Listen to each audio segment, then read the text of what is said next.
ಕೊರಿಯಾದಲ್ಲಿ RCB Jersey ಹಾಕೊಂಡು spider man ತರ theme ಪಾರ್ಕಿಗೆ entry ಕೊಡೋ ಮಜಾನೇ ಬೇರೆ.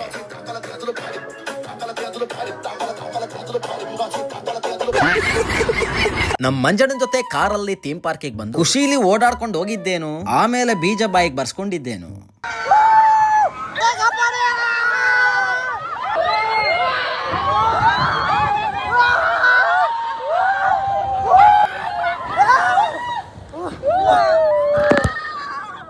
ವಾಟರ್ ರೈಡ್ ಅಲ್ಲೂ ಈ ರೇಂಜಿಗೆ ಎಕ್ಸ್ಪೀರಿಯನ್ಸ್ ಇರುತ್ತೆ ಅಂತ ದೇವರೇ ಅನ್ಕೊಂಡಿರ್ಲಿಲ್ಲ. ಇಂಥವೆಲ್ಲ ನನಗೆ ಆಗ್ಬರಲ್ಲ ಅಂತ ಗೊತ್ತಿದ್ರು ನನ್ನನ್ನು ಎಳ್ಕೊಂಡ್ ಬಂದು ಮಜಾ ತಗೋತಾ ಇದ್ದಿದ್ ಮಾತ್ರ ಈ ಮಂಜಣ್ಣ. ಈ 360 ರೈಡ್ ಮುಗಿಸ್ಕೊಂಡು ಈ ಸಾಹಸಕ್ಕೆಲ್ಲ ಒಂದು ಕಪ್ಪ ಕೊಟ್ಬಿಟ್ಟೆ.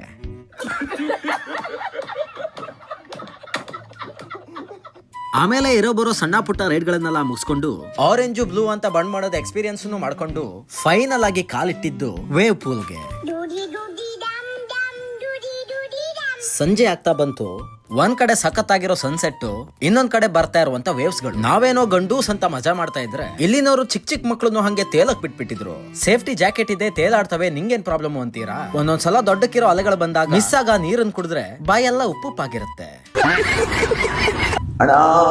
ಹಿಂಗೆ ಪೂಲ್ಗೆ ಹೋದಾಗ ಚಡ್ಡಿಲೆ ಒಯ್ಕೊಳ್ಳೋ ಬಡ್ಡಿ ಇದನ್ನ ಟ್ಯಾಗ್ ಮಾಡಿ ಅಲ್ಲಿ ತನಕ ಬತ್ತಕ